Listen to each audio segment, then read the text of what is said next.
di bulan Rajab, di suatu malam, di bulan Rajab Allah memanggil Nabi Muhammad untuk menerima wahyu salat sehari semalam 17 rakaat, subuh 2 rakaat, duhur asyar 4, maghrib 3, isya 4. Jangan sampai lupa subuh 2 rakaat, duhur asyar 4, maghrib 3, isya 4. Jangan sampai lupa. Allah Maha Penyayang, sayangnya tak terbilang. Allah Maha Pengasih, tak pernah pilih kasih. Allah yang Maha Tahu, tanpa diberitahu. Allah, Allah, la ilaha illallah. Allah Maha Penyayang, sayangnya tak terhilang. Allah Maha Pengasih, tak pernah pilih kasih. Allah yang Maha Tahu, tanpa diberitahu. Allah, Allah, la ilaha illallah. Doa hukmil Quran. Bismillahirrahmanirrahim. Allahumma hamna bil Quran waj'alhu lana imaman wa nuran wa hudan wa rahmah. Allahumma dzakirna minhu ma nasirna wa alimna minhu ma jahirna warzuqna tilawatahu ala al-laili wa ashrafan nahar waj'alhu lana hujjatai ya rabbal alamin. Artinya, ya Allah sayangi kami dengan Quran, jadikan Quran cahaya dan iman, petunjuk kebenaran. Allah tegurlah kami bila melalaikannya dan ajarkan mukjizat Al-Quran yang menjadi sumber rezeki sepanjang malam dan sepanjang siang hari. Jadikan Quran penerang ya Rabbal Alamin.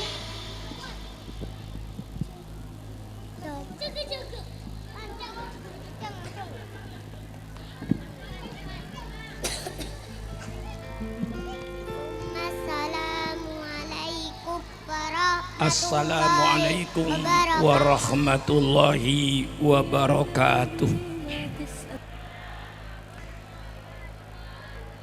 Bismillahirrahmanirrahim. Alhamdulillahi rabbil alamin. Wassalatu wassalamu ala ashrafil anbiya'i wal mursalin, Sayyidina wa habibina wa syafi'ina wa maulana Muhammad wa ala alihi wa ashabihi ajma'in. Subhanaka la ilma lana illa ma 'allamtana innaka antal alimul hakim. La haula wa la quwata illa billahil aliyil azim. Amma ba'du. Para alim ulama yang saya muliakan, wabil khusus pengasuh Pondok Pesantren Bahrut Thalibin Al-Mukarram Kiai Haji Mahfud bin Ali, juga kepada seluruh jajarannya, para guru, para pengasuh, para asatidzah yang saya muliakan, hadirin dan hadirat sekalian yang berbahagia. Terlebih dahulu saya menyampaikan ucapan terima kasih kepada pengasuh Pondok Pesantren Bahrut Thalibin beserta seluruh panitia imtihan Pondok Pesantren Bahrut Thalibin. Terlebih dahulu saya ucapkan terima kasih yang setinggi-tingginya atas segala kegiatannya, atas segala aktivitasnya dalam rangka menghidupkan, selalu saya katakan dalam rangka menghidupkan agama yang kita cintai di negara kesatuan Republik Indonesia. Juga saya tidak lupa terima kasih atas segala pengorbanannya. Selalu saya menitik beratkan kepada pengorbanan dan pengorbanan. Sebab apa? Karena tidak ada satu kemauan, tidak ada satu keinginan, tidak ada satu cita-cita yang akan berhasil tanpa adanya pengorbanan. Negara Kesatuan Republik Indonesia ini berdiri bukan hadiah dari Belanda. Negara Republik Indonesia merdeka bukan hadiah dari Jepang, tapi kemerdekaan ini ditebus oleh aliran darah bangsa Indonesia. Negara Kesatuan Republik Indonesia berdiri di atas cucuran air mata rakyat Indonesia. Berapa wanita yang jadi janda, berapa juta anak yang menjadi yatim karena bapaknya gugur di medan perang. Semenjak tahun 1825 perang Diponegoro sampai tahun 1945, bahkan sampai tahun 1948 ketika tentara sekutu mau mencoba kembali menjajah Indonesia. Inilah semua pengorbanan bangsa Indonesia supaya umat Islam lebih mencintai lagi kepada NKRI. Saya ceritakan bahwa umat Islamlah yang terbesar andilnya, yang terbesar sahamnya dalam menegakkan negara kesatuan Republik Indonesia ini. Kalau ada orang yang bertanya kepada saya, sejauh mana pengorbanan umat Islam terhadap NKRI, saya jawab dengan fakta. Kalau pemerintah ingin tahu siapa yang paling besar jasanya, dengan tidak mengurangi jasa kelompok-kelompok lain, tapi siapa yang paling besar jasanya dalam menegakkan NKRI, persilahkan pemerintah adakan sensus kuburan. Yang saya maksud bukan kuburan umum, Kiai, kuburan Taman Pahlawan. Alhamdulillah, dari Sabang sampai Merauke, tiap kota kabupaten mesti ada Taman Pahlawannya. Di Bangkalan ada Taman Pahlawan, di Sampang ada Taman Pahlawan, di Pamekasan ada Taman Pahlawan, di Sumeneb ada Taman Pahlawan, di Pasuruan, di Probolinggo sampai Jawa Tengah, Jawa Barat, tiap kabupaten ada Taman Pahlawannya. Kalau pemerintah ingin tahu siapa yang paling besar andilnya dalam mendirikan NKRI, persilakan pemerintah adakan sensus kuburan. Di sensus Taman Pahlawan seluruh Indonesia Masuk ke Taman Pahlawan seluruh Indonesia. Lalu tanya nama siapa, agama apa, nama siapa, agama apa, nama siapa, agamanya apa. Saya yakin 99% pahlawan Indonesia itu ada darahnya umat Islam untuk NKRI ini. Maka menjadi pemimpin bangsa itu harus tahu sejarah bangsanya. Menjadi pemimpin bangsa tidak tahu sejarah bangsanya, akhirnya ngawur. Bikin kebijaksanaan yang tidak bijaksana. Karena tidak tahu sejarah bangsanya. Jadi pemimpin bangsa harus tahu sejarah bangsanya. Tidak usah dikhawatirkan umat Islam di Indonesia. Tidak ada radikal-radikul, kecuali bikinan mereka sendiri yang bikin. Kita sudah ratusan tahun hidup di Indonesia bersama gereja. Kita sudah ratusan tahun hidup bersama umat Hindu, umat Buddha. Tidak ada perang Islam dengan Kristen, tidak ada perang Islam dengan Hindu. Kita sudah hidup rukun dan damai. Cuman akhir-akhir ini radikal, teroris, mereka yang bikin. Kita pondok pesantren sudah ratusan tahun, Pondok Sidogiri, Pondok Paten Tebuireng, Pondok Pelosok, semua nggak ada masalah, semuanya hidup rukun. Tidak ada pondok pesantren perang dengan pondok pesantren, tidak ada pondok pesantren perang dengan gereja, tidak ada semuanya itu. Kita sudah hidup rukun. Yang bikin radikal itu mereka. Contohnya yang terakhir Kiai, di Swedia ada demonstrasi anti Turki yang dibakar Quran. Bagaimana umat Islam sedunia tidak radikal?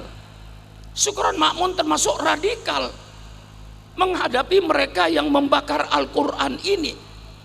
Al-Quran bukan kepunyaan orang Turki, Al-Quran kepunyaan umat Islam sedunia. Kemudian kau injak, kau bakar. Kalau umat Islam di dunia jadi radikal, jadi teroris, jangan menyalahkan umat Islam. Engkau bangsa barat yang membuat Islam ini radikal dan teroris. Marah saya. Ini terbukti beberapa bulan yang lalu di Swedia, Kiai. Kalau Swedia anti Turki, persilakan lawanlah Turki. Tapi ingat, Quran itu bukan kepunyaan orang Turki. Islam ini kepunyaan Quran, kepunyaan umat Islam sedunia. Nah, disinilah saudara-saudara, kalau saya ungkapkan lagi, saya katakan di mana-mana, kalau tidak kena toleransinya ulama, NKRI tidak ada. Mari buka sejarah. Jangan menjadi bangsa Indonesia tidak tahu sejarahnya. Ketika Bung Karno mau mencari formatnya negara ini, Bung Karno membentuk 60 orang. Terdiri dari tokoh nasionalis dan tokoh agama. Gagal, tidak berhasil.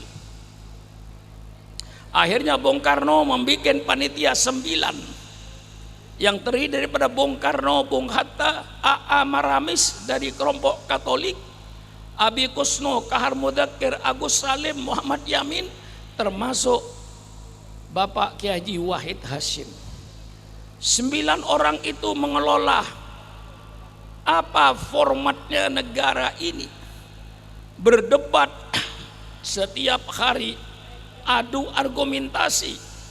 Akhirnya timbul kesepakatan yang oleh Bung Karno disebut agreement, gentleman agreement. Satu keputusan yang gentleman, yang jantan.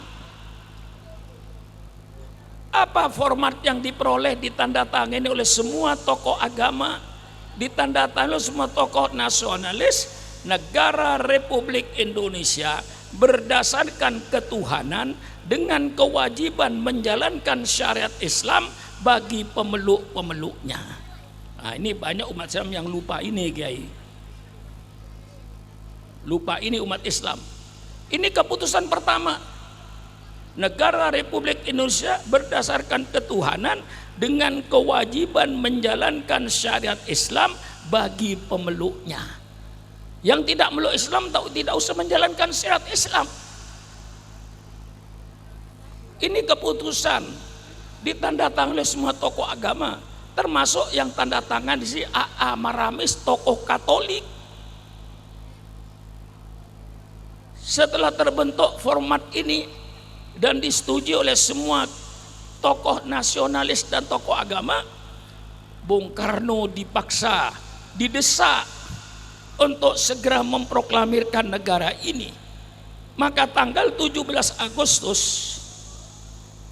1945 jam 10 pagi, Bung Karno menyatakan kemerdekaan. Kami bangsa Indonesia dengan ini menyatakan kemerdekaan Indonesia. Hal-hal yang mengenai pemindahan kekuasaan dan lain-lain akan dilaksanakan dengan cara saksama dan dalam tempo yang sesingkat-singkatnya atas nama bangsa Indonesia Soekarno-Hatta. Nah, ini diantara kiai yang hafal proklamasi. Belum tentu kiai hafal proklamasi. Apa yang terjadi, Kiai? Jam 10 pagi kita mengumumkan kemerdekaan, jam 3 sore datanglah kolonel dari angkatan laut Jepang mengatasnamakan Indonesia Timur.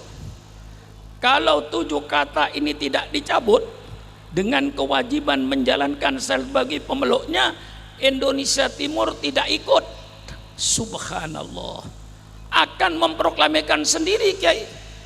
Maka Indonesia akan pecah jadi 2, Republik Indonesia Barat dan Republik Indonesia Timur. Itu pada tanggal 17 Agustus jam 3 sore. Sehingga Bung Hatta pada tanggal 18 Agustus kembali mengumpulkan 9 orang ini, minus Kiai Wahid Hasyim karena dia pulang ke Jawa Timur, tapi diganti dengan seorang tokoh datuk dari Sumatera. Timbullah perdebatan, Kiai. Tidak usah dicabut, ini sudah keputusan bersama. Kalau tidak dicabut, khawatir Indonesia Timur mengadakan proklamasi, maka Indonesia akan pecah jadi 2. Dengan segala pertimbangan, akhirnya tokoh Islam pada waktu itu mengambil keputusan cabut 7 kata ini demi tegaknya NKRI.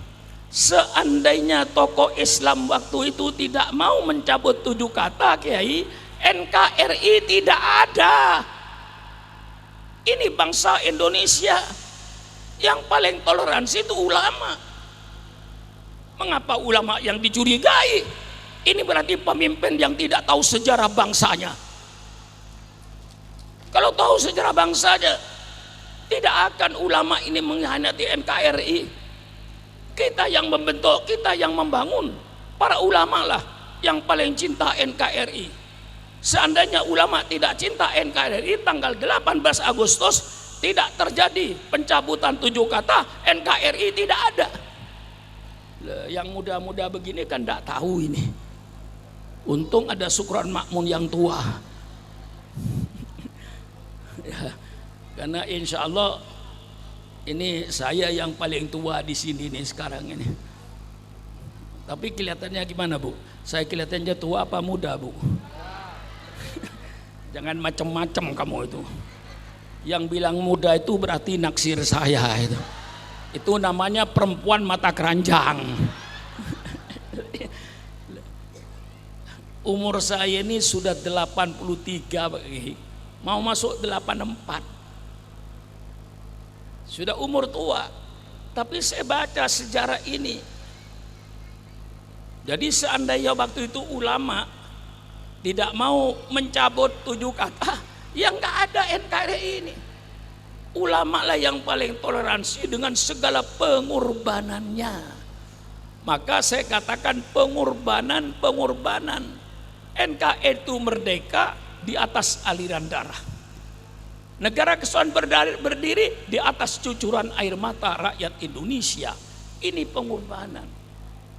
Maka saya titik beratkan pada pengorbanan.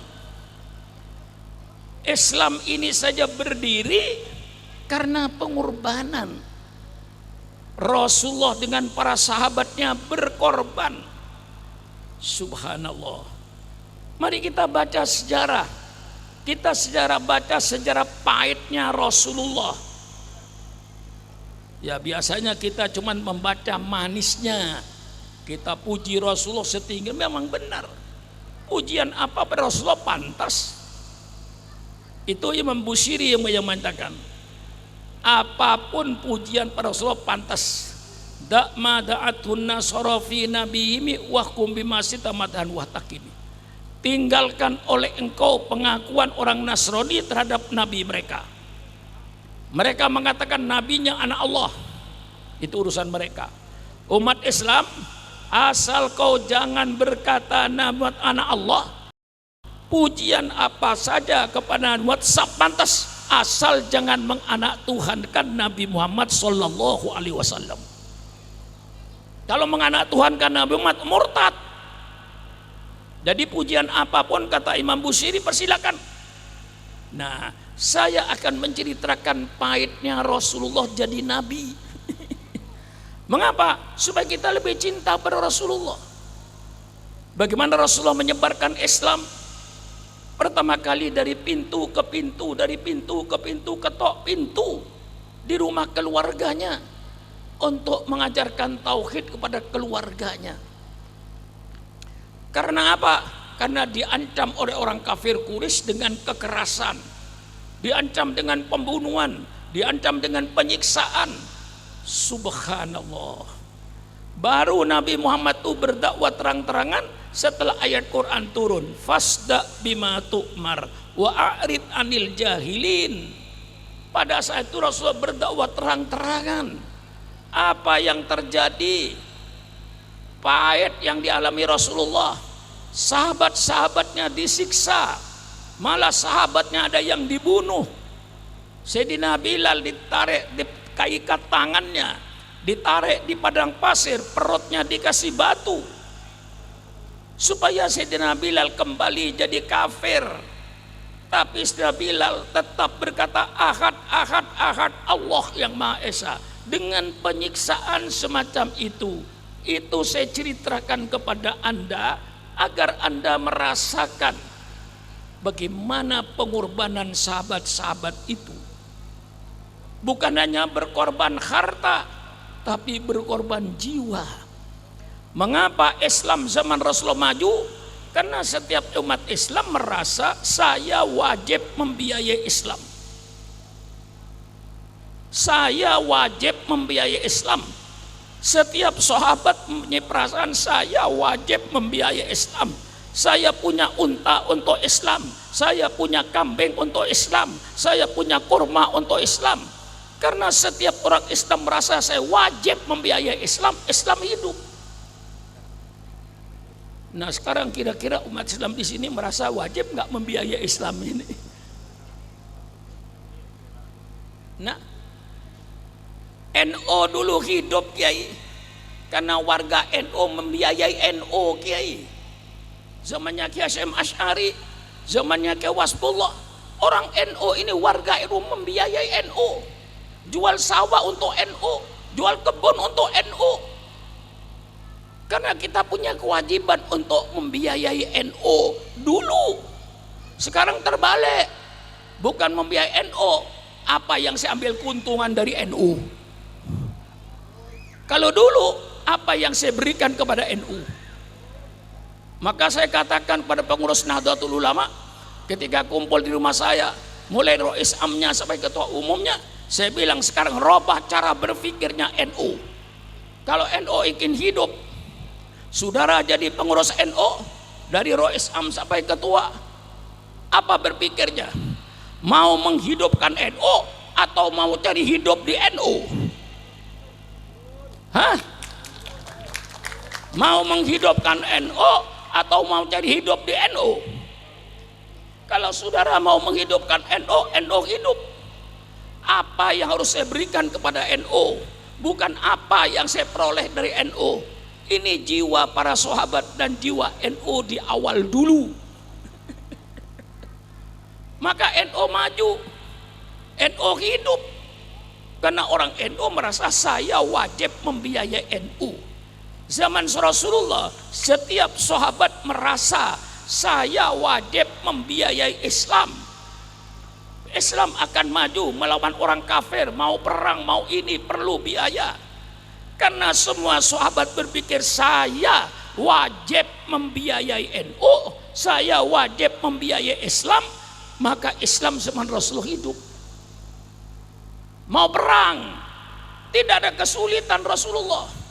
Kambingnya diserahkan, untanya diserahkan, kurmanya diserahkan, duitnya diserahkan. Semua orang zaman sahabat, saya wajib membiayai Islam. Kalau sekarang begini, saya kira Islam hidup ya. Anak pondok baru Tolibin. Tiap orang yang simpatikan pondok pesantren Baru Tolibin punya perasaan saya wajib membiayai Baru Tolibin. Baru Tolibin akan hidup. Pasti hidup. Saya umat Islam Indonesia, saya wajib membiayai Islam Indonesia. Karena Islam di Indonesia harus hidup. Untuk menghidupkan Islam di Indonesia, saya yang membiayai. Kalau semua begini kira-kira gimana Kiai? Hidup gak kira-kira? Hidup gak kira-kira? Mari kita mulai. Bu, matanya melotot dipanggil gak nyaut. Maaf Bu ya, di tempat saya Bu, kalau matanya melotot dipanggil gak nyaut, kini kenyamannya cukup gereng. Mata na melak yolok tak nyampit. Bu, mari kita hidupkan Islam Bu. Ibu tiap hari mesti belanja. Belanja ada sisanya. Katakan 5.000, letakkan di kotak Bu. Jumat pagi 7 hari buka Bu. Barangkali ada duit 35.000. 20.000 titipkan suaminya. Pak, nanti kalau tromol masjid hari Jumat keliling Pak, coba 20.000 dari saya masukkan Pak, untuk persiapan saya masuk kuburan. Supaya saya tersenyum di kuburan. Yang 15.000 berikan majelis taklim. Ada pengajian ibu-ibu, ada majelis zikir, majelis taklim. Ini saya harus menghidupkan majelis taklim. Saya harus membiayai majelis taklim supaya Islam hidup. Masjid hidup, majelis taklim hidup, Islam hidup. Kalau kita punya kesadaran, ya kalau nggak punya kesadaran, setiap orang Islam, mari kita keluar biaya untuk menghidupkan Islam. Saudara yang menjadi kuli bangunan, kerja tiap hari dapat 150.000, 6 hari dapat 900.000, sisain 25.000 untuk Islam. Saudara jadi dokter, katakan jadi dokter, buka praktek, Senin untuk dirinya, Selasa untuk dirinya, Rebo untuk dirinya, Kemis untuk dirinya, Jumat untuk Islam. Berapapun pendapatnya dokter hari Jumat untuk agamanya. Yang jadi pegawai negeri dapat gaji dari pemerintah 3-4 juta paling kecil 1 bulan, ambil 50.000 untuk Islam. Saudara yang dagang, dari keuntungan ambil sebagai untuk Islam. Hari Jumat, selalu mendengar hari Jumat, inna yaumal jum'ati sayyidul ayyam, idza sa'idal khatibu 'alal mimbar fala yatakallaman ahadukum fama yatakallam faqad lagha faman lagha fala jum'atalah. Ngiding pan Jumat. Nah, apa artinya gini? Inna yaumal jum'ati sayyidul ayyam, Sesungguhnya hari Jumat itu hari yang dimuliakan oleh Allah. Allah memuliakan hari Jumat. Semua orang Bangkalan, Tanjung Bumi, hormati hari Jumat. Ketika datang hari Jumat, subuh pagi hari Jumat, saya niat hari Jumat tidak merokok. Uang rokok saya untuk masjid. Senapa uang rokok genega? 20.000. Engkina punten. Ambu rokok hari Jumat. Kulo tak minta pesena sampai sedem lomare na punten. Jumat ambu rokok. Hormati hari Jumat. Ini saya kasih petunjuk. Petunjuk ringan. Enggak berat. Hanya berhenti ngerokok hari Jumat, pesena rokok bagi ke masjid. Sebini matoro peseki ya 20.000 keangkui kuburan. Napa boleh sampian puk sila po sa po ni kalau umur 55 tahun sebitag tahun makilat ngata angkui mas lata na maratin na bundan. Engki na bundan. Engki na bundan. La umur sebitag tahun tak na maratin bundan. Silakan umur sepitak tahun sampai umur sepitak tahun mancar lancang umur kapiki pas sampian mate ka ada silakan ki umur sepitak tahun rekere abidi pole na punten rekere abidi pole na punten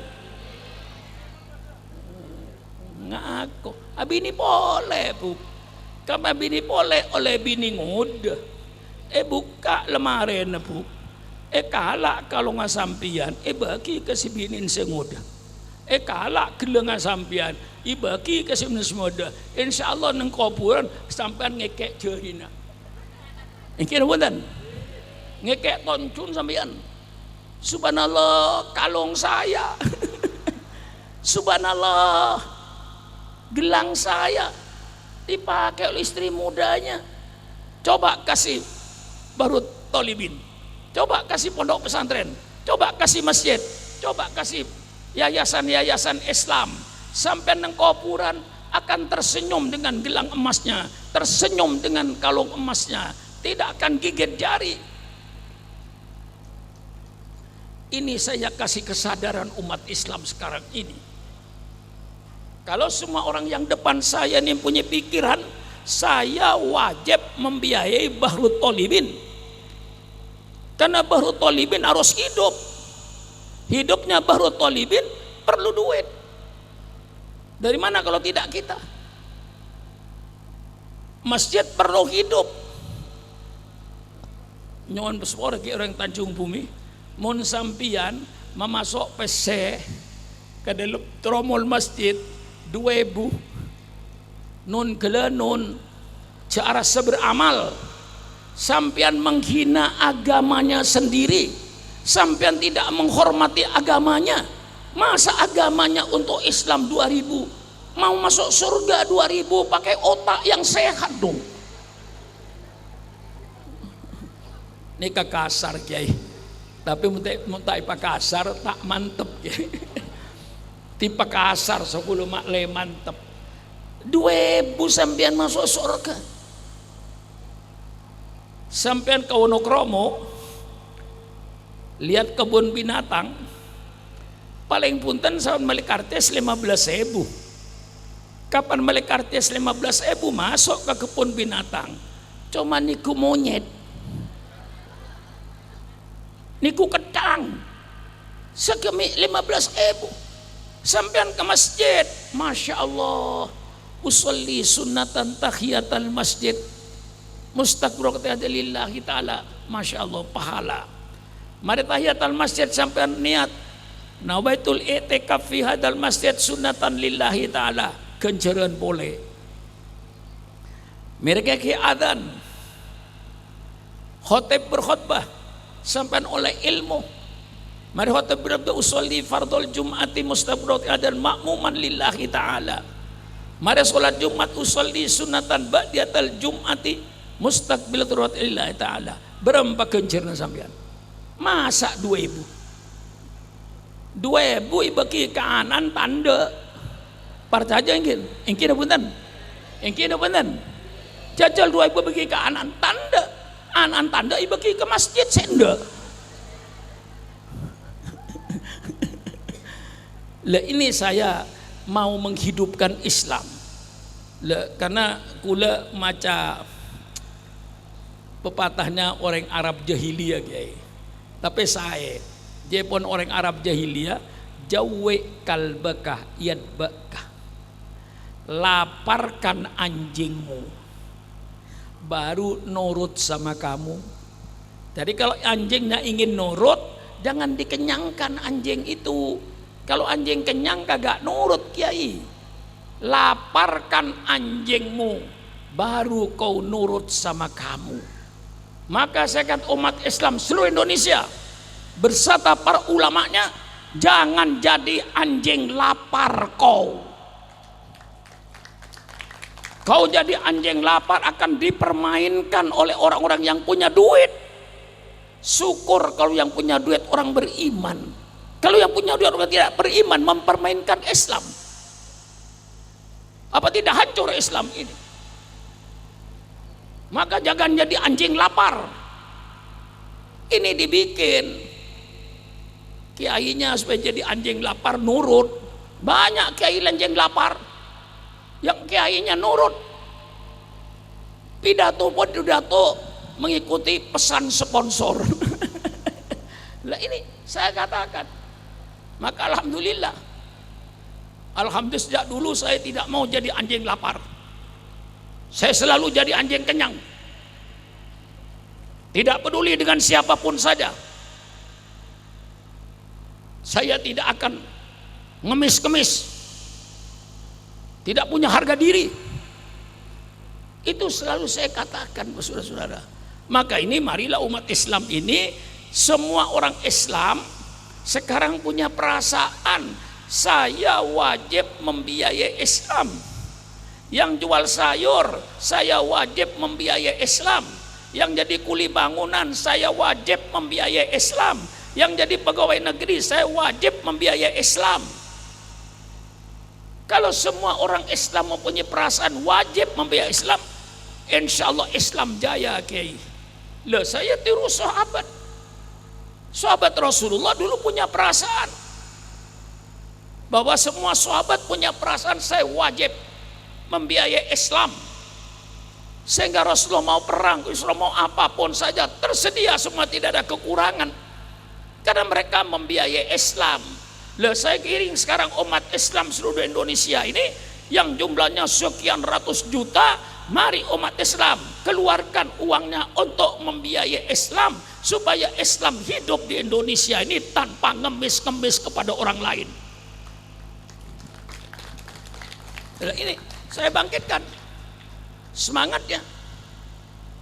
NU dulu juga begitu. Semua orang NU merasa saya wajib membiayai NU. Maka NU hidup. Inilah saudara-saudara, saya titik beratkan pengorbanan. Rasulullah berkorban. Setelah Allah perintahkan fasda bima tu'mar wa arid al jahilin, baru Rasulullah berdakwah dengan terang-terangan. Apa oleh mereka? Sahabat-sahabat Rasulullah dibunuh. Sahabat Rasulullah diancam dengan segala kekerasan. Tapi alhamdulillah semua kekejaman kekerasan yang dibikin oleh orang-orang kafir tidak mampu untuk memadamkan api Islam. Justru api Islam semakin besar di kota Mekah untuk menerangi kegelapan-kegelapan kota Mekah. Karena dengan kekerasan tidak berhasil, maka mereka merubah politiknya dengan politik embargo ekonomi. Umat Islam dibekot ekonominya. Di dinding Ka'bah ditulis seluruh bangsa Arab tidak boleh mengadakan hubungan dagang dengan umat Islam, khususnya di bidang pangan, agar Nabi Muhammad dengan sahabat-sahabatnya mati kelaparan. Itu taktiknya si kafir Quraisy ketika itu. Maka ketika Irak diembargo ekonominya oleh Amerika Serikat, saya katakan, hai bangsa Arab, bangsa Irak, bukan engkau yang pertama kali merasakan pahitnya embargo ekonomi. Nabimu 1400 tahun yang lalu merasakan pahitnya embargo ekonomi. Ketika bangsa Libya diembargo ekonominya oleh Amerika Serikat, hai bangsa Libya, bukan engkau yang pertama kali merasakan pahitnya embargo ekonomi. Nabimu dengan sahabat-sahabatnya 1400 tahun yang lalu merasakan pahitnya embargo ekonomi. Tapi ternyata embargo ekonomi pun tidak mampu untuk memadamkan api Islam ketika itu. Api Islam semakin membesar. Kemudian kafir Quraisy merubah lagi politiknya dengan politik damai. Didatangi pamannya Abu Thalib, hai Abu Thalib, tanya sama ponakanmu itu, kira-kira ponakanku maunya apa? Kalau ponakanmu Muhammad ingin jadi raja, kami penduduk Mekah siap untuk mengangkat Muhammad jadi raja dengan syarat berhenti jadi nabi, jangan berdakwah lagi. Abu Thalib tanya sama ponakanmu itu, kira-kira maunya apa?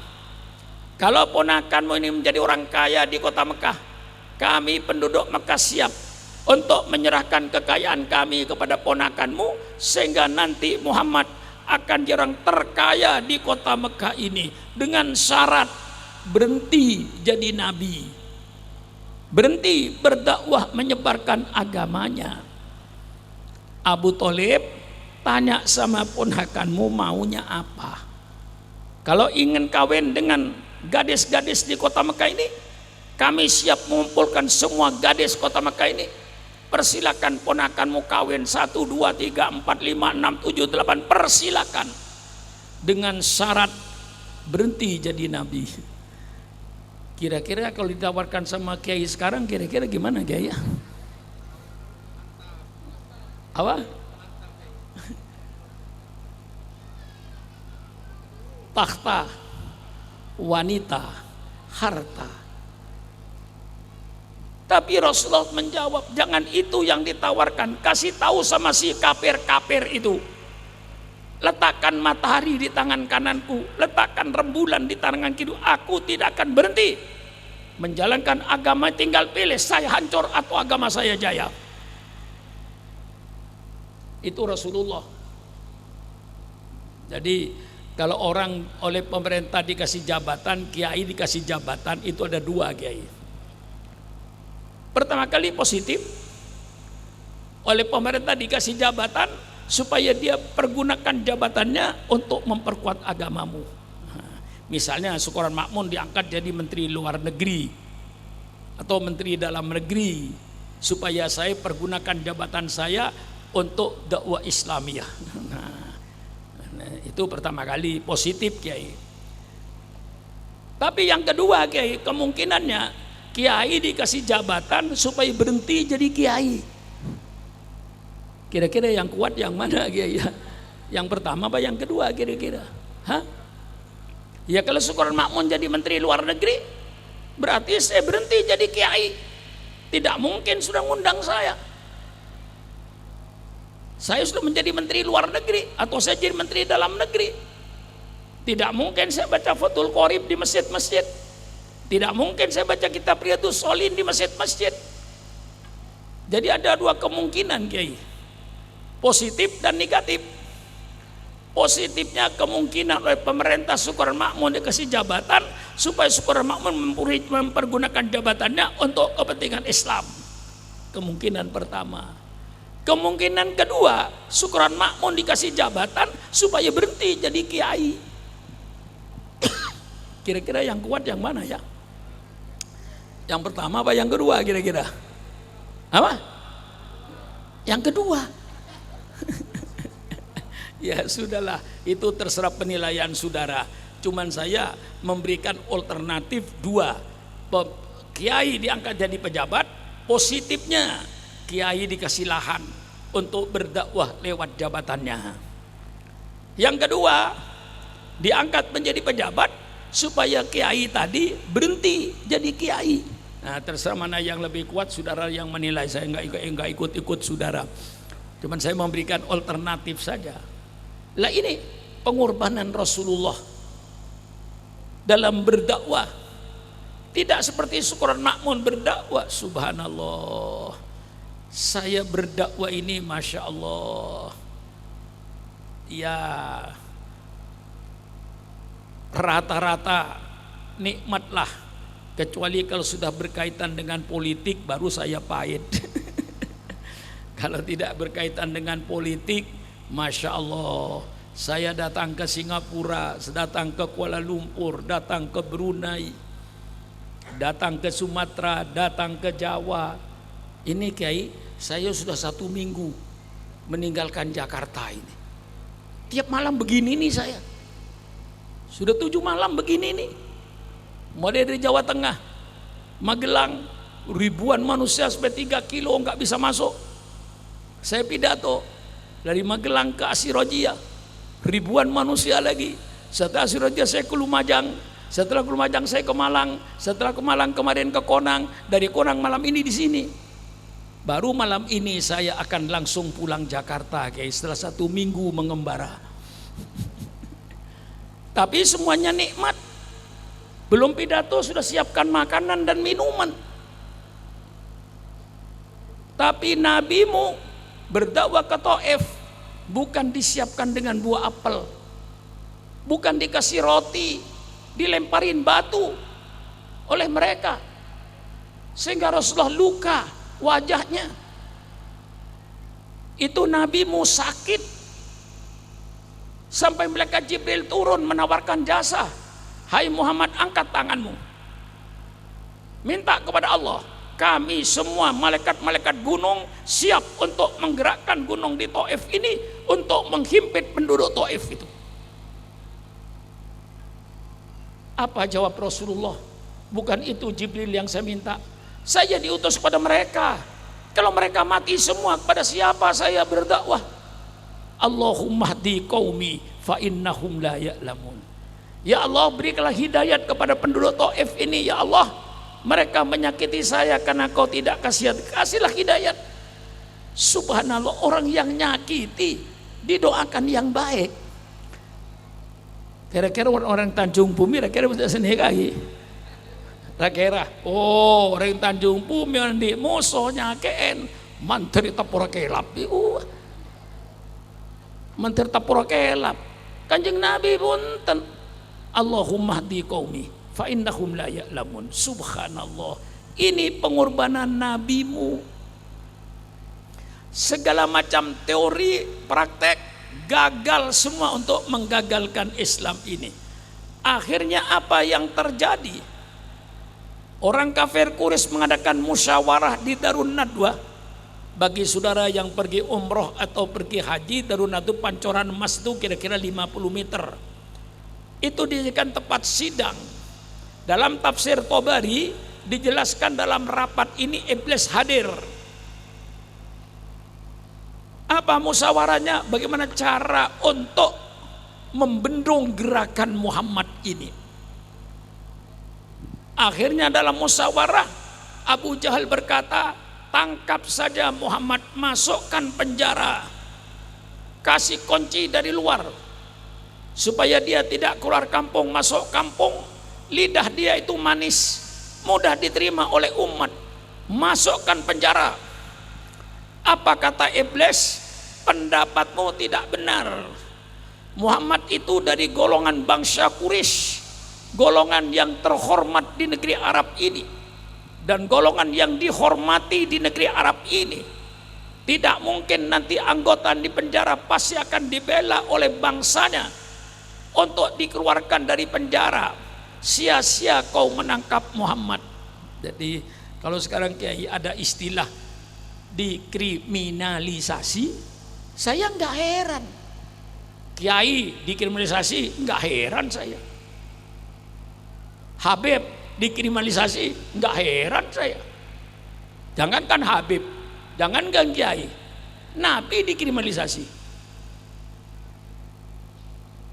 Nabi Yusuf dikriminalisasi sehingga masuk penjara. Nabi Yusuf itu dikriminalisasi, itu nggak ada dosanya Nabi Yusuf, cuman difitnah saja oleh istrinya Fir'aun itu. Nabi Isa dikriminalisasi oleh Yahudi, akhirnya diputuskan pada Nabi Isa dihukum mati di tiang salib. Itu putusan orang Yahudi yang mengkriminalisasi Nabi Isa. Nabi Muhammad saja dikriminalisasi. Bukan barang yang aneh itu. Sudah menjadi resikonya orang yang menegakkan kebenaran. Saya zaman Pak Harto keluar masuk di Komdak, saya tidak pernah menyesal dan tidak pernah putus asa. Itu resiko saya. Kalau tidak ingin ya jangan begini. Itu saya sadar. Barangkali saya 3 bulan sekali harus masuk Komdak. Kadang-kadang 1 minggu saya ditangkap. Pernah setengah bulan tidak dikeluarkan, diletakkan di bawah tanah. Keluarga saya nggak tahu, tapi saya tidak pernah menyesal. Itulah resiko saya. Kalau tidak begitu ya jangan jadi begini. Jilat saja sama pemerintah. Kalau ingin enak, yang paling enak Pak Kiai, jilat sama pemerintah itu paling enak sudah. Kalau amar ma'ruf nahi mungkar mesti ada resiko. Tidak pernah saya lalu putus asa karena saya diletakkan di bawah tanah. Saya ingat Nabi Yusuf, saya ingat Yesus Kristus, Nabi Muhammad saja dikriminalisasi. Tangkap. Apa kata iblis? Sia-sia kau menangkap Muhammad ini, karena pasti dibela oleh sukunya. Sukunya itu suku terhormat bangsa Quraisy. Keluar pendapat lagi, kalau begitu usir saja Muhammad ke luar negeri. Iblis berkata, ini usul berbahaya. Kalau Muhammad diusir ke luar negeri, nanti di luar negeri dia banyak pengikutnya, mesti negeri kami ini nanti akan diserang dari luar negeri. Bahaya. Di penjara tidak ada gunanya, diusir ke luar negeri berbahaya. Akhirnya apa? Keputusannya Abu Lahab berkata, kalau begini caranya bunuh saja Muhammad hari ini. Kata iblis, ini yang benar. Ini tertulis dalam Al-Quran, Kiai. Wa idh yamkuru bikal ladina kafaru liyuthbituka aw yukhrijuka aw yaktuluka wa yamkurun wa yamkurullah wallahu khairul makirin. Quran ditulis ini, sejarah ini dalam Al-Quran. Akhirnya rumah Rasulullah dikepung oleh semua pemuda Arab dengan semua suku yang siap untuk membunuh dengan pedang terhunus. Kata Abu Jahal, Muhammad keluar, potong lehernya, tidak usah dikasih kesempatan berbicara. Dikepunglah rumah Rasulullah malam itu. Di tengah malam dalam keadaan gelap itu malaikat Jibril turun. Apa kata malaikat Jibril? Ya Rasulullah, sekarang kau diperintah oleh Allah untuk meninggalkan kota Mekah. Bayangkan Bapak, seandainya Bapak yang jadi Nabi Muhammad, kayak apa rasanya itu? Dikepung mau dibunuh, disuruh keluar, meninggalkan kota Mekah, mau lewat mana? Tapi dengan rahmat dan karunia Allah, Rasulullah mengambil pasir, membaca Qulhuwallahu ahad, binas, membaca ayat kursi, membaca sebagian surat Yasin. Wa ja'alna min baini aydihim saddan wa min khalfihim saddan fa aghshaynahum fahum la yubsirun. Ditabur, mereka tertidur. Jadi kalau bapak-bapak malam-malam keluar rumah, ya takut ada bahaya, baca surat ini. Wa ja'alna min baini aydihim saddan wa min khalfihim saddan fa aghshaynahum la yubsirun. Kalau saudara takut nanti ada bahaya, kalau orang mau ngasih duit jangan baca ayat ini. Nah, orang mau ngasih duit ayat ini dibaca, saudara tidak kelihatan kan, tidak jadi ngasih duitnya. Nah ini Keluar Rasulullah. Ini saya baca penderitaan Nabi Muhammad. Bagaimana di dalam gelap gulita yang tidak ada cahaya api sedikit pun. Langsung ke rumahnya Sayyidina Abu Bakar Siddiq. Mereka tertidur semua. Sayyidina Abu Bakar kaget, tengah malam gelap. Ada apa Rasulullah? Malam ini Abu Bakar, Allah perintahkan saya dengan kau tinggalkan kota Mekah ini. Ini sejarah hijrahnya Rasulullah Sallallahu Alaihi Wasallam. Inilah penderitaannya dengan segala ancamannya. Di tengah malam yang gelap diancam pembunuhan, dia harus keluar dari kota Mekah. Abu Bakar Siddiq menampakkan kesetiaannya yang benar-benar membuktikan hadis Rasulullah. Abu Bakar Siddiq, la yu'minu ahadukum hatta akuna ahabba ilaihi min malihi wa waladihi wa walidihi wa nasi ajmain. Tidak sempurna iman seseorang sehingga aku, kata Rasulullah, lebih dicintai olehnya daripada hartanya, daripada anaknya, daripada bapaknya, dan dari seluruh manusia yang ada. Abu Bakar Siddiq malam itu membuktikan hadis ini. Cinta Rasulullah. Abu Bakar Siddiq tidak memikirkan rumahnya, tidak memikirkan keluarganya, tidak memikirkan hartanya. Mari Rasulullah, saya tinggalkan kota Mekah ini bersama kau karena cintanya sama Islam. Ini Abu Bakar Siddiq. Tengah malam yang mencekam begitu, berangkatlah orang dua itu menuju Jabal Thur. Bagaimana penderitaannya yang diancam pembunuhan. Sampai di Jabal Thur, di situ ada gua Thur, Rasulullah istirahat di situ. Pagi Abu Lahab datang dan Abu Jahal, mana kepalanya Muhammad? Mereka jawab, belum keluar. Tidak mungkin, Muhammad sebelum subuh sudah pasti keluar. Dibuka pintunya, ternyata nama tidak ada. Yang ada Sayyidina Ali karramallahu wajhah. Ditanya, kemana Muhammad? Saya tidak tahu, saya tidur. Semua tidak tahu. Yang jaga yang tapal kuda dengan pedang itu ngelilingi rumahnya tidak tahu. Akhirnya Abu Jahal mengadakan sayembara. Barang siapa yang menemukan Muhammad, hidup atau mati, 300 unta. Senapa kaya 300 unta menang Tanjung Bumi kira. Situng onta nika pada musuh telok karbui. Dadi 300 onta pendeka pada musuh 900 kerbui. Semuanya berpacu mencari. Kelihatan di padang pasir 4 kaki. Ini pasti kakinya Muhammad, ini mesti kakinya Abu Bakar. Telusuri terus. Wayam kurun, wayam kurullah. Wallahu khairul makirin. Allah perintahkan laba-laba, kau bikin sarang yang rapi. Laba-laba bikin sarang yang rapi. Merpati perintahkan bertelur. Begitu orang kafir Quraisy melihat laba-laba itu sarangnya tidak robek, semuanya teriak, tidak ada orang, tidak ada orang, tidak ada orang, balik. Padahal di situ Rasulullah dan Abu Bakar ada. Sayyidina Abu Bakar berkata, ya Rasulullah, seandainya mereka melihat ke bawah tadi, pasti melihat kita semuanya. Satu-satunya sahabat yang disebut di Quran hanya Abu Bakar. Tidak ada sahabat lain yang disebut di Quran. Idhuma fil ghar. Idhuma fil ghar. Tatkala mereka berdua dalam gua, itu Rasulullah dengan Abu Bakar.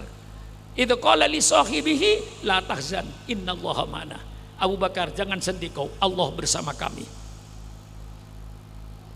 Mereka kembali dengan Allah tipu mereka dengan sarangnya laba-laba ini. Karena kalau ada orang mesti robek ini. Tidak robeknya ini berarti tidak ada orang di dalam. Balik mereka. Disitulah ada Abu Bakar dengan Rasulullah. 3 hari setelah itu mereka berangkatlah menuju ke Madinah. Tidak lewat jalan biasa. Kalau lewat jalan biasa, tentu nanti diketahui oleh orang yang ngejar. Jadi dia lewat bukit-bukit yang tidak dilalui orang. Sampai ke Madinah. Subhanallah. Bagaimana penderitaan nabimu. Saya ketika haji pertama Kiai tahun 75 baru tahu Mekah dan bukit-bukit yang begitu itu. Saya naik ke bis masa menderita. Bisnya belum ada AC waktu itu Kiai.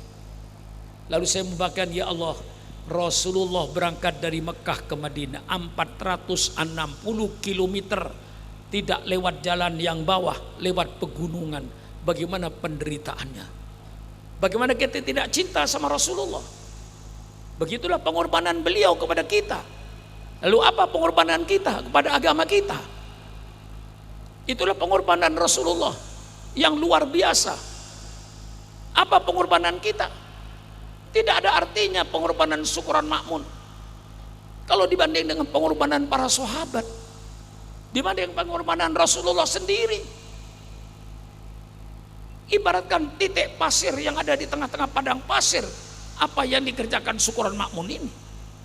Kalau kita bandingkan dengan Rasulullah SAW, bagaimana kita tidak cinta kepada beliau Rasulullah SAW.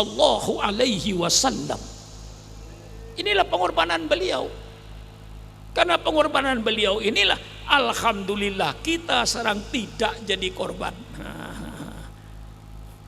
Maka saya menghimbau kepada orang Tanjung Bumi, hai orang Tanjung Bumi, pilih mau berkorban atau mau jadi korban.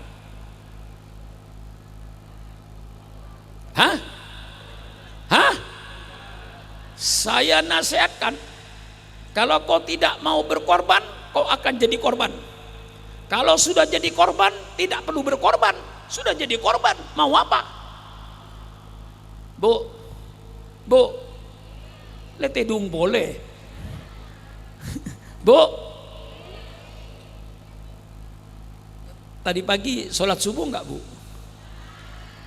Ketika ibu sholat subuh, ibu baca kunut, Allahumma hdini fi man hadait wa afini fi man afait wa tawallani fi man tawallait wa barik li fi ma atait wa qini bi rahmatika syarra ma qadait. Apakah ibu berpikir ketika itu, apakah anak saya masih berkunut seperti saya? Apakah cucu saya masih berkunut seperti saya atau sudah berubah agama? Naudzubillah. Ketika bapak sujud subhana rabbiyal a'la wa bihamdi subhana rabbiyal a'la wa bihamdi, pernahkah bapak terpikir apakah anak saya nanti sujud seperti saya? Apakah cucu saya nanti sujud seperti saya? Dalam dunia teknologi yang begitu hebat, di tengah-tengah globalisasi yang begitu hebat, tidak mustahil, naudzubillah, kalau anak kita tidak seperti kita. Karena dalam dunia globalisasi ini, kemajuan teknologi ini, kita sedang terjadi perang. Cuman Kiai tidak terasa. Ini sekarang Kiai, kita sedang keadaan perang. Perang yang tidak pakai senjata Kiai. Namanya perang peradaban, namanya perang akhlak, namanya perang budaya. Mengapa? Semua budaya-budaya barat, peradaban barat masuk ke Indonesia semua. Tidak mustahil kalau anak-anak kita nanti peradabannya berubah 30 tahun yang akan datang. Semua peradaban barat sudah membanjiri Indonesia. Alhamdulillah Kiai hidup di Tanjung Bumi, Kiai bersyukur. Coba hidup kayak saya di Jakarta, Kiai, merasakan globalisasi ini.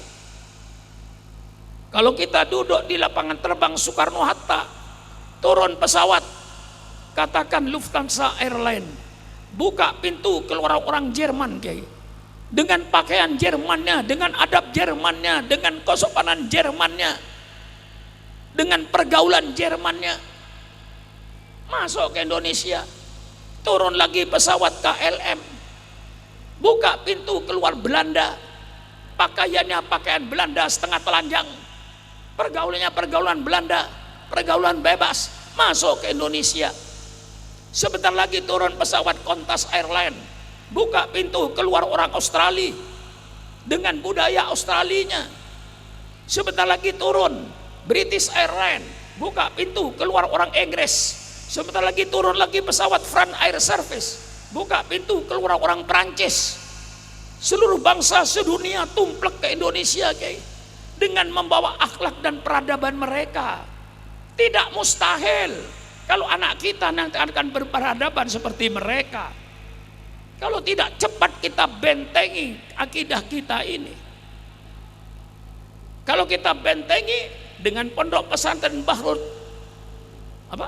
Bahrut Thalibin, kita bentengi dengan akidah Islam ahli sunnah wal jamaah, dengan keyakinan kepada Allah Subhanahu wa ta'ala, dengan keyakinan pada surga dan neraka. Insya Allah pemuda-pemuda Tanjung Bumi akan berkata, persilakan budaya barat, persilakan peradaban barat masuk ke Tanjung Bumi, tapi kami pemuda-pemuda Tanjung Bumi tidak akan berubah budaya kita, tetap ahli sunnah wal jamaah. Kalau kita ajarkan akidah yang benar. Kalau tidak mustahil pemuda-pemuda Tanjung Bumi 50 tahun yang akan datang sama dengan pemuda Amerika, sama dengan pemuda Belanda. Pakaiannya sama, pergaulannya sama dengan pergaulan bebasnya. Ini sekarang yang sedang terjadi perang, Jai. Tapi kita tidak merasa, karena perangnya tidak pakai senjata, tapi jauh lebih dahsyat daripada senjata.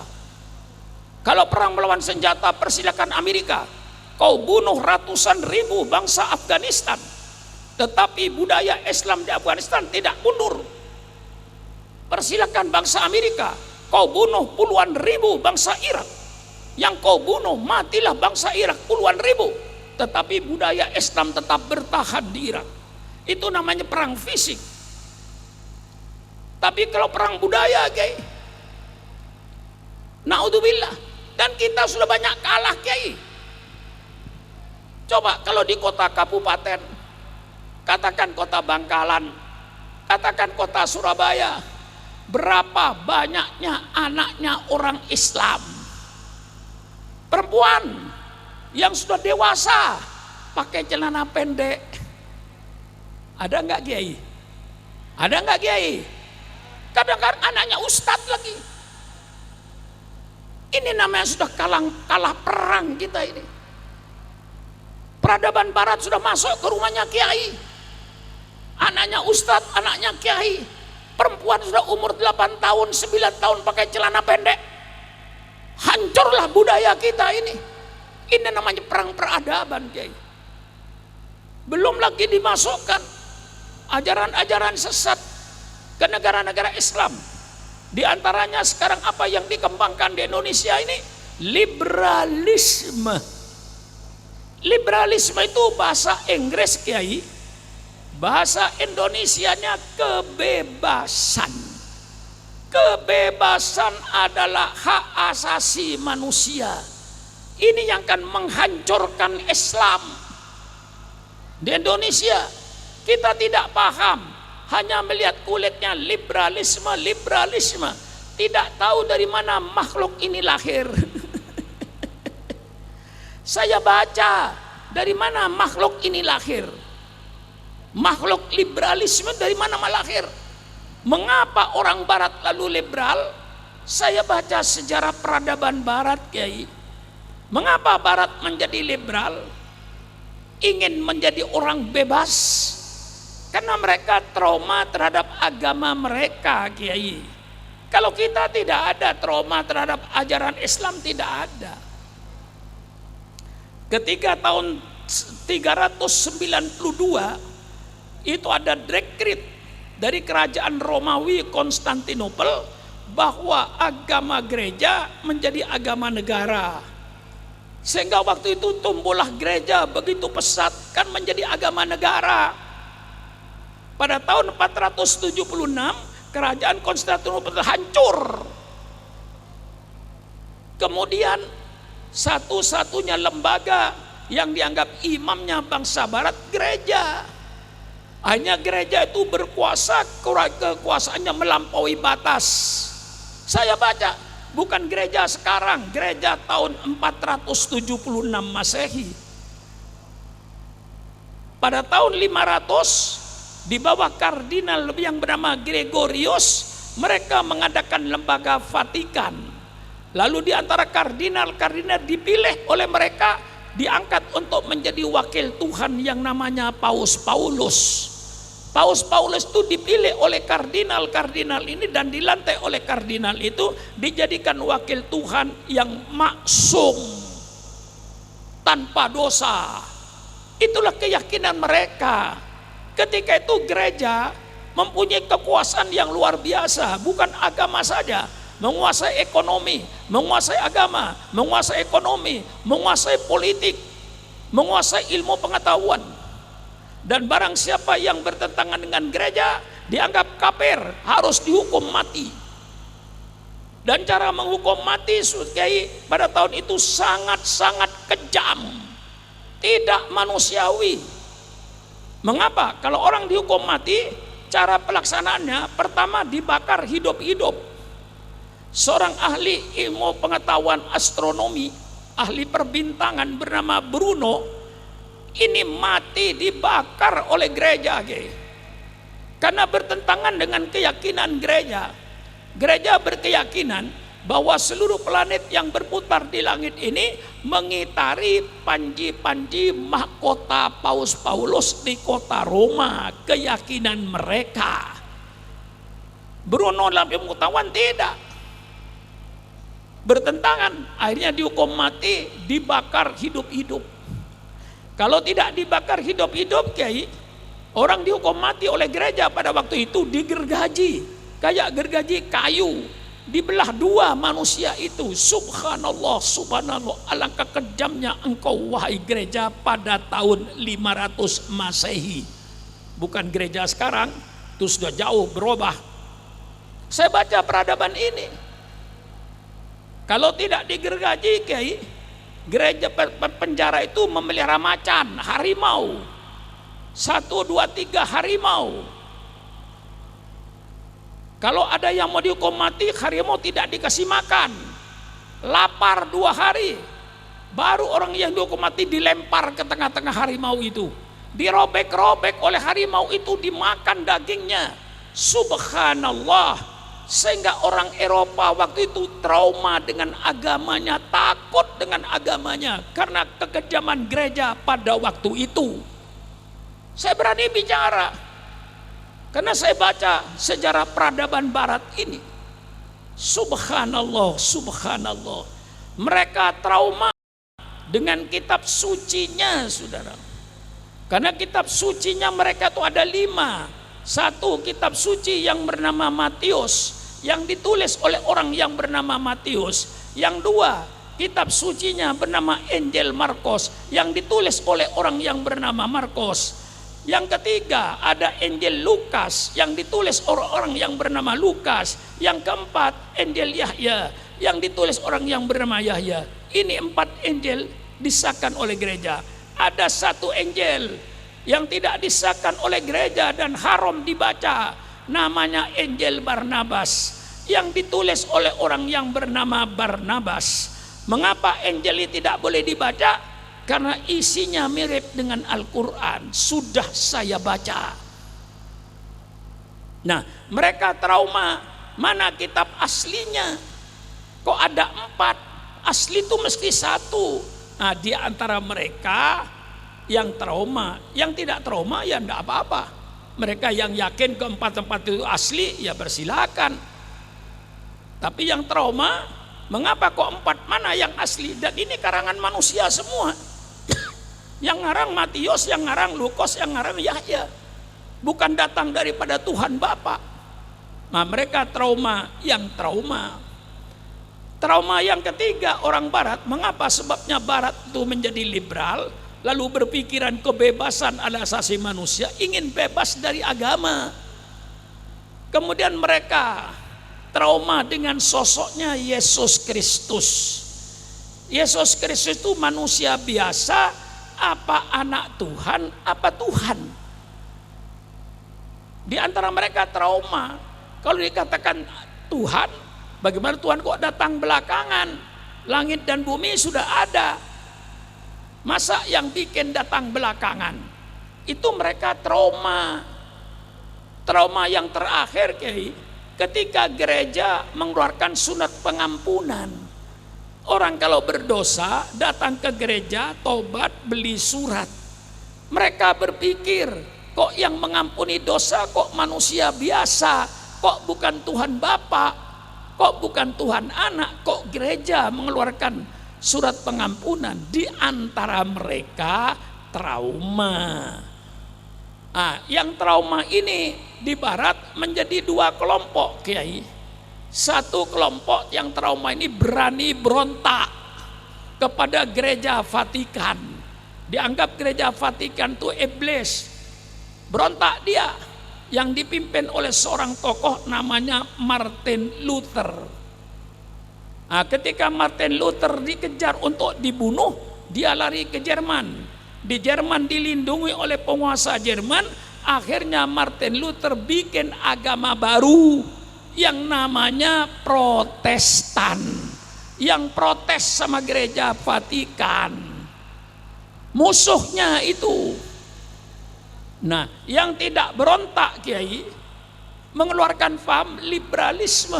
Kebebasan adalah hak asasi manusia. Seorang tokoh liberalisme bernama Humphrey Cox, dalam bukunya dia menyatakan liberalisme itu tujuannya untuk membebaskan manusia dari asuhan agama. Mereka trauma dengan agamanya, ingin bebas lepas dari agamanya, karena agamanya menakutkan pada waktu itu.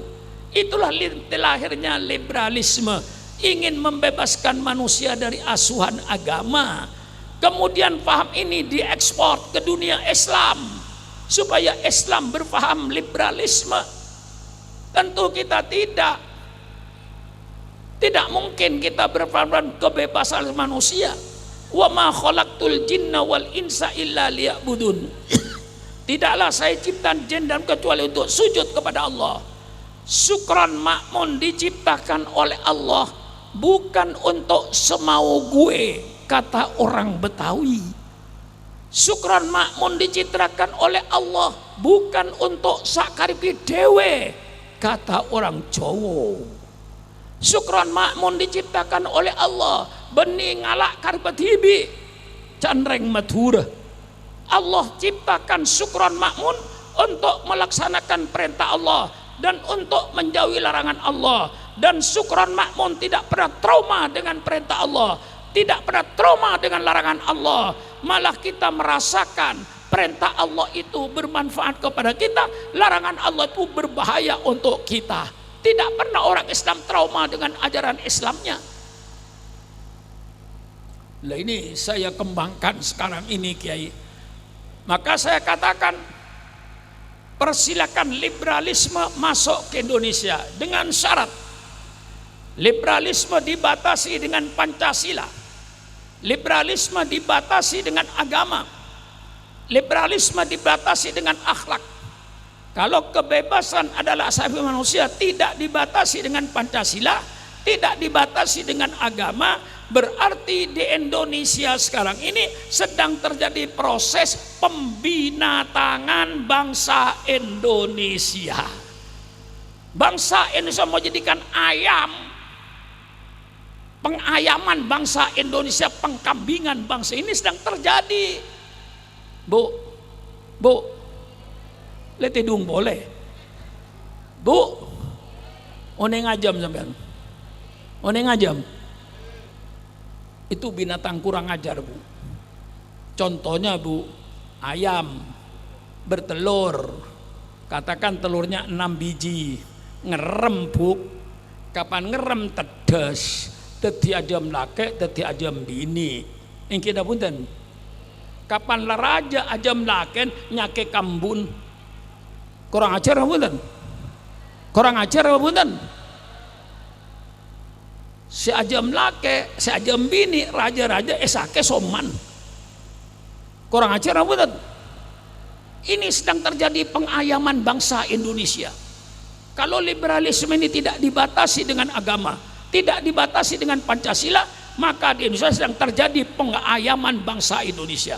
Kayak di barat, Bu, berzina itu di barat bukan pidana, biasa. Anak SMA dengan kawannya berzina biasa, itu hak asasi manusia. Sama dengan jabatan tangan.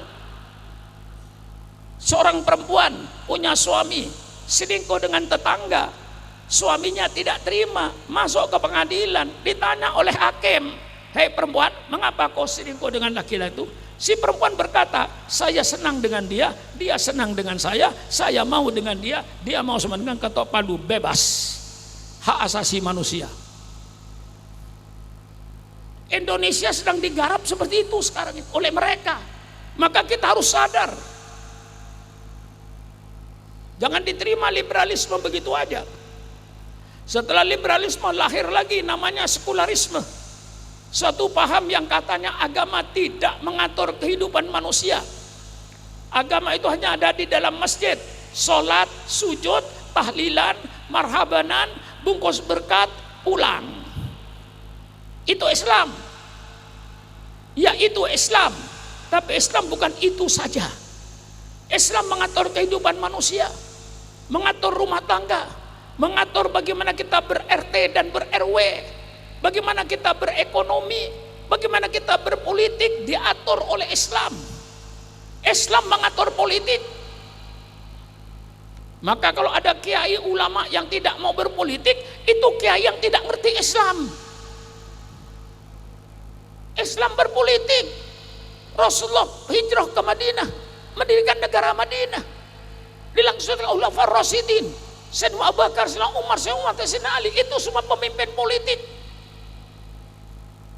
Kok kiai bilang Islam tidak mengatur politik? Ngaji kiai, kesel saya ini. Innallaha ya'murukum an tu'addul amanati ila ahliha wa idza hakamtum bainan nas an tahkumu bil adli. Nikah kiai 100% ayat politik. Innallaha ya'murukum an tu'addul amanata ila ahliha. Berikan amanah itu kepada ahlinya. Artinya jangan mengangkat pejabat pemerintah sembarangan. Jangan mengangkat ketua RT sembarangan, jangan mengangkat ketua RW sembarangan, jangan mengangkat lurah sembarangan, jangan mengangkat camat sembarangan, jangan mengangkat bupati sembarangan, jangan mengangkat gubernur sembarangan, jangan mengangkat presiden sembarangan, jangan mengangkat menteri sembarangan, jangan mengangkat anggota DPR sembarangan. Berikanlah jabatan ini kepada orang yang ahlinya.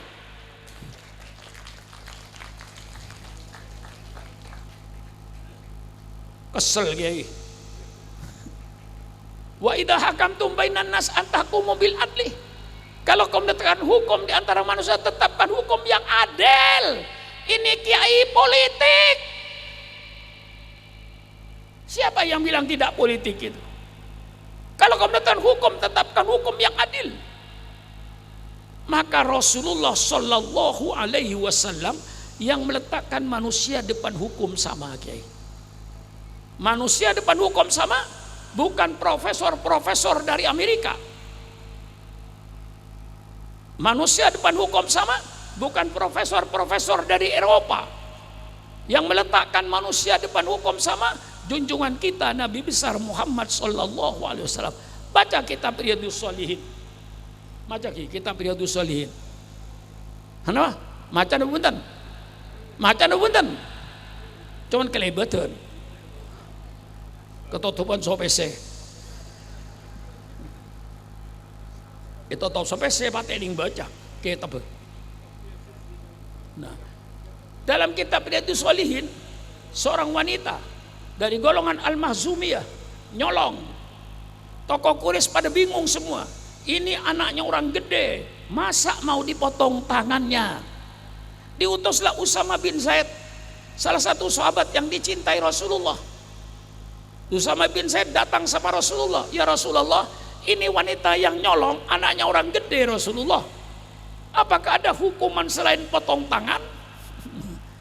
Rasulullah berdiri, baca kitab Riyadhus Shalihin. Apa kata Rasul? "Ya Usama, qad halaka man kana qablakum." Telah hancur bangsa-bangsa sebelum kamu dahulu. Mengapa bangsa itu hancur? Idza saraka fim as-sarifu taraku. Kalau yang nyolong orang gede semuanya tutup mulut, malah dibela. Mudah-mudahan pidato saya kedengaran Jaksa Agung di Jakarta itu. Mudah-mudahan kedengaran Kapolri di Jakarta itu. Mudah-mudahan kedengaran Mahkamah Agung di Jakarta itu. Wa idza saraka fim ad-dhaifu aqamul khat. Tapi kalau yang nyolong rakyat kecil semua teriak, tegakkan hukum, tegakkan hukum, tegakkan untuk maling ayam. Untuk koruptor-koruptor kadang-kadang aman di hotel-hotel tidur. Inilah hancurnya suatu negara. Kemudian Rasulullah bersumpah, waimullah, demi Allah kata Rasulullah, lau anna Fatimah binta Muhammadin sarokot laqata'tu yadaha. Demi Allah, seandainya Fatimah anak kandung saya nyolong, pasti saya potong tangannya. Tidak peduli anak Nabi, kalau nyolong potong tangannya. Katina apa? Benih politik benih. Masih banyak lagi ayat-ayat politik. Minta satu pikul sama saya. Hai kiai-kiai yang mengatakan Islam tidak berpolitik, berhadapan dengan Syukuran Makmun. Man yastari illahu ra'yatan yamutu yauma yamutu wa huwa wassul li ra'yati haramallahu alaihil jannah. Barang siapa yang Allah jadikan pemimpin, kemudian pemimpin itu mati, ketika mati sedang menipu rakyatnya, pemimpin sematu haram masuk surga. Maka pemimpin-pemimpin yang belum memenuhi janjinya ketika kampanye, mudah-mudahan dipanjangkan umur, jangan mati dulu. Kalau kau mati sebelum memenuhi janjimu pada rakyatmu, haram kau masuk surga. Tegas gitu. Kenapa? Mantap gitu. Lah iya. Lah kalau kita tidak mau berpolitik ya, yang duduk DPRD bikin peraturan daerah itu siapa? Kalau kita tidak mau berpolitik ya, yang duduk di DPR pusat itu siapa yang bikin peraturan negara itu? Wajib umat Islam duduk DPRD, wajib umat Islam duduk DPR pusat, karena itu yang bikin peraturan. Ngerti? Kenapa? Rupan kada takut sampeyan. Enggi. Takut. Canreng matura, mun takut aneka rembin rembi siang. Rembi siang kakak bi. Gula tanya kambu gula ka umi gula. Gula rembin bilanya. Oh saya dong rembi malam Senin kol 2 malam bengalan gula. Rembi kol 2 malam. Mentero bengalan boleh, rembin kol 2 malam nang kuburan buk. Cung bengalan boleh, bejin genika. Embun saya takut. Ya sudah nggak pakai lahir-lahiran lah. Lah ini saudara-saudara. Man waliya min amri ummati fasaqqa alaihim fasquq alaih. Barang siapa yang memegang urusan umatku, kemudian dia mempersulit urusan umatku, pemimpin semacam itu akan dipersulit oleh Allah nanti di padang mahsyar. Usikum wa iyaya binafsi bitaqwallah. Hai seluruh RT, hai seluruh RW, hai seluruh lurah, hai seluruh camat, jangan mempersulit urusan rakyatmu. Engkau akan dipersulit oleh Allah nanti di padang mahsyar pada hari kiamat.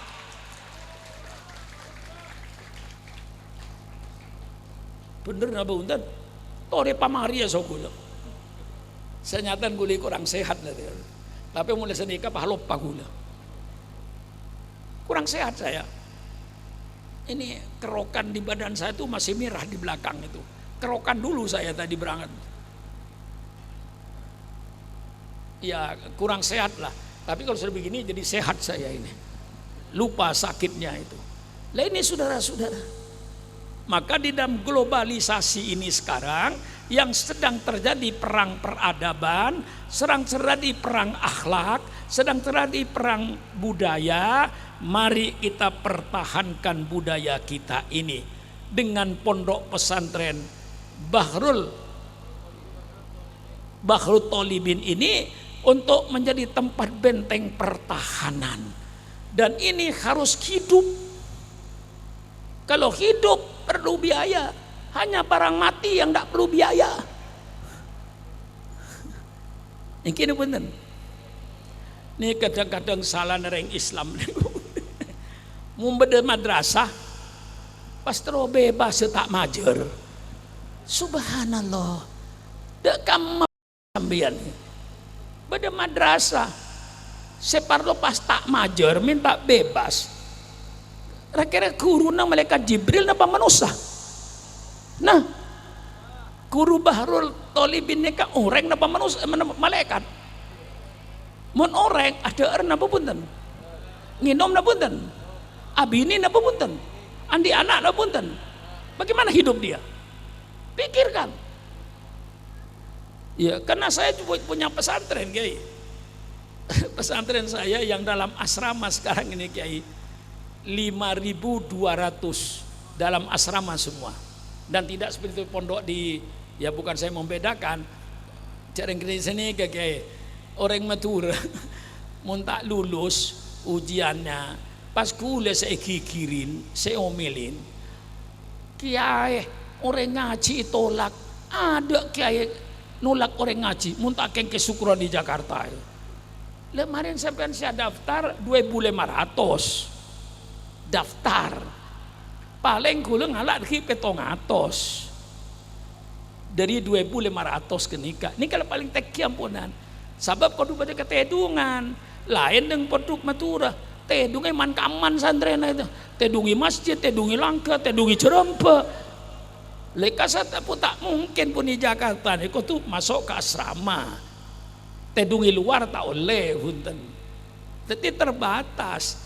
Tapi orang Madura kadang pun saya terima kayak, aduh kiai nolak ngaji. Masa orang ngaji tolak? Muntah kesyukuran di Jakarta saya nolak orang ngaji. Subhanallah. Ya saya daftar kata mungkin daftar ibu kaki anun bulan Februari kiai. Satu hari saya buka pendaftaran dengan online. Dengan online itu 1.000 lebih. Satu hari. Saya tutup. Bukan tidak mau terima. Nah ini dengan mempertahankan pondok pesantren ini termasuk benteng terakhir ya. Pondok pesantren benteng terakhir dalam mempertahankan peradaban Islam, mempertahankan budaya Islam, mempertahankan syariat Islam. Inilah pondok pesantren yang harus kita jaga. Dan pondok pesantren hidup. Kalau hidup perlu biaya. Yang tidak pakai biaya makhluk mati. Makhluk hidup perlu biaya, perlu tumbuh, perlu berkembang. Oleh sebab itu malam ini saya nyatakan semua orang yang hadir malam ini harus punya perasaan. Saya wajib membiayai Bahrul Tolibin. Saya wajib membiayai Islam.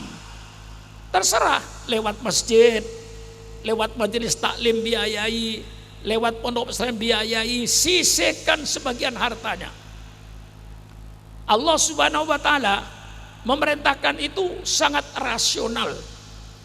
Apa firman Allah? Wabtaghi fima atakallah darul akhirah wala tansa nasibaka minad dunya wa ahsin kama ahsana ilaik. Carilah oleh engkau surga. Kita bertanya, ya Allah, dengan apa saya cari surga?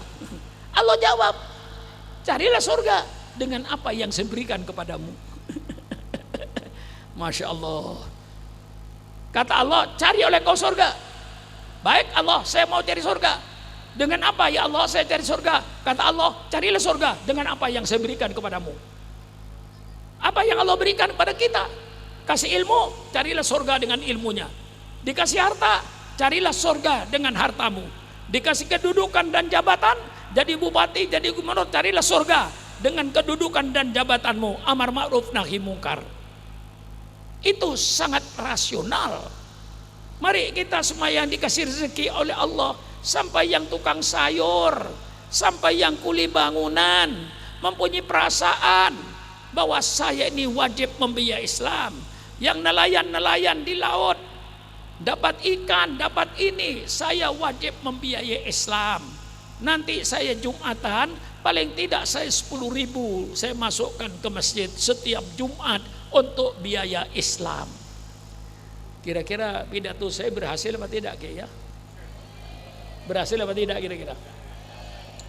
Tunggu Jumat depan. Kalau Jumat depan ada laporan dari Tanjung Bumi, Kiai, alhamdulillah pidato sampean berhasil Kiai. Misalnya kah? Makinlah terduk pese sedruebuan, pese lah 5.000, 10.000 si dalam tromol. Mon minggu depan hari Jumat laporan Pak Kiai gagal. Mengapa? Tromol kita masih 2.000-an semua. Mulai Jumat depan tidak ada duit 2.000 masuk tromol. Haram. Enggak menghargai agamanya. Hargailah agamamu. Jangan menghina agamamu. 2.000 itu menghina. Bukan beramal dan tidak cocok dengan kemampuanmu. Pese 2.000 dibagi ke anan tanda, dibagi ke masjid senda. Ya, usikum wa iya binafsi baktawah. Nanti orang Tanjung Bumi hari Jumat berhenti merokok semuanya. Kalau taat sama guru, saudara mengaku syukuran mohon gurunya, hari Jumat berhenti merokok 1 hari aja. Uang rokoknya kasih masjid. Mari kita hidupkan Islam. Jangan jadi Islam peminta-minta. Tidak ada perintah Allah seperti itu. Mari kita menjadi agama yang mandiri, yang tidak diatur oleh orang lain, diatur sendiri oleh umat Islam sendiri. Harus mandiri. Bagaimana kira-kira ini Kiai? Hah? Berhasil nggak kira-kira ya?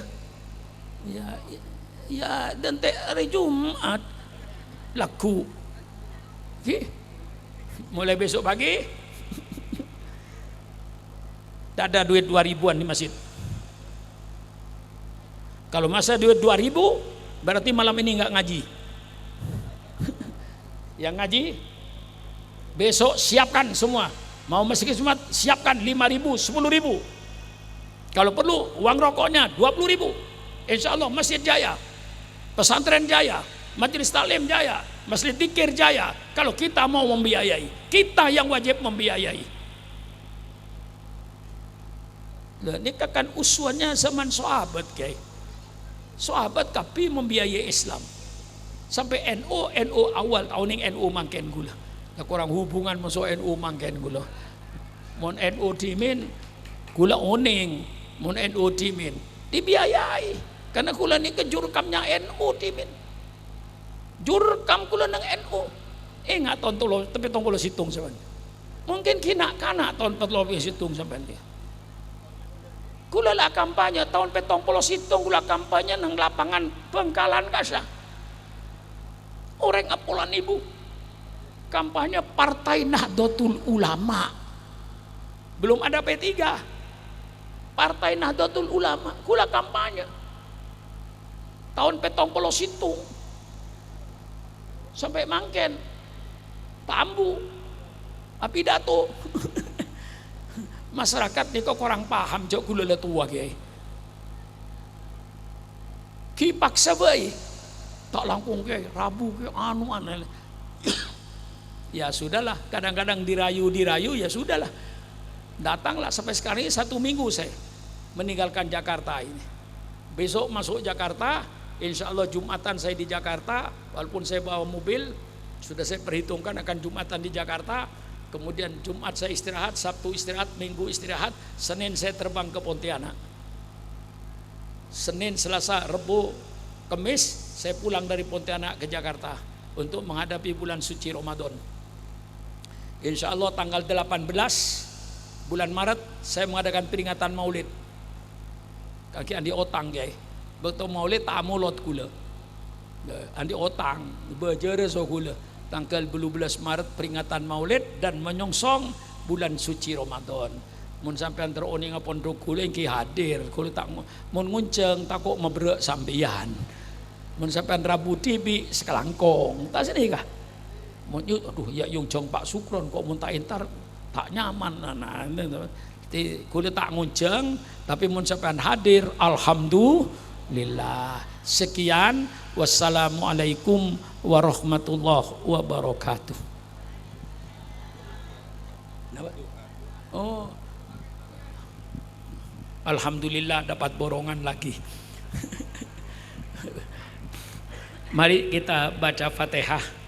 Kita hadiahkan Fatihah ini pada guru-guru kita, ulama-ulama kita, keluarga-keluarga kita yang telah dipanggil oleh Allah. Mudah-mudahan Allah menerima amal soleh mereka. Mudah-mudahan Allah mengampuni dosa mereka. Dan mudah-mudahan kita yang dipanjangkan umur selalu mendapat taufik, mendapat hidayah dari Allah Subhanahu wa taala, dijauhkan daripada ajaran-ajaran yang sesat dan yang menyesatkan, sehingga kita berjalan di atas jalan yang lurus, jalan Islam ahli sunnah wal jamaah. Dan mudah-mudahan Allah melindungi kita, menjaga kita dari segala macam penyakit-penyakit yang melanda di permukaan bumi ini.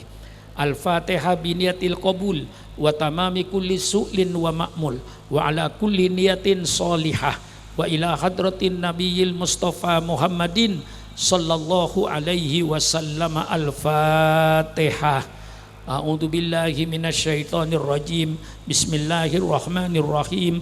Alhamdulillahirabbil alamin arrahmanir rahim maliki yaumiddin. Iyyaka na'budu wa iyyaka nasta'in ihdinas siratal mustaqim siratal ladzina an'amta 'alaihim ghairil maghdubi 'alaihim waladdallin.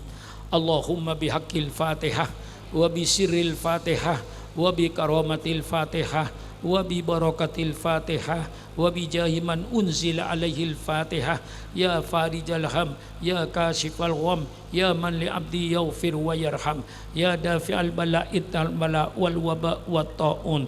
Allahumma lakal hamdu syukra wa lakal mannu fadla wa anta rabbuna haqqa wa nahnu abiduka riqa wa anta lam tazal lidzalika ahla. Allahumma ya muyassira kulli asir wa ya jabira kulli kasir wa ya sahiba kulli farid wa ya mughniya kulli fakir wa ya muqawwiya kulli dhaif wa ya ma'mana kulli khaif yassir alaina kulla asir fataisirul asir al-yasir ya man la yahtaju lil bayani wat tafsir hajatuna ilaika kathir hajatuna ilaika kathir hajatuna ilaika kathir wa anta alimum biha wa basir. Allahumma sahhil umurana wa umur man yuhibbuna wa umur man yusaiduna wa umur man yakhdumuna wa umur man dakhala baitana wa umurul muslimina wal muslimat wal mu'minina wal mu'minat al ahya'i minhum wal amwat. Allahumma ij'ali Allah hadal ma'had mubarakan nafi'an lil Islam wal muslimin. Allahumma ij'ali ya Allah hadal ma'had nafi'an mubarakan lil Islam wal muslimin. Allahumma ij'al ya Allah hadal ma'had mubarakan nafi'an lil Islam. Allahumma sahil umurana wa umur hadal ma'had ya hayyu ya qayyum ya azizu ya ghaffar ya arhamar rahimin. Rabbana atina fid dunya hasanah wa fil akhirati hasanah wa qina adzabannar. Subhana rabbika rabbil izzati amma yasifun wa salamun alhamdulillahi rabbil alamin. Al-Fatihah. A'udzu billahi minasyaitonir rajim. Bismillahirrahmanirrahim. Alhamdulillahirabbil alamin arrahmanir rahim maliki yaumiddin. Iyyaka na'budu wa iyyaka nasta'in ihdinas siratal mustaqim siratal ladzina an'amta 'alaihim ghairil maghdubi 'alaihim waladdallin. Amin. Kurang lebihnya saya minta maaf. Terima kasih kepada Bapak Pengasuh, terima kasih kepada semua pihak. Kurang lebihnya saya mohon maaf. Wassalamualaikum warahmatullahi wabarakatuh.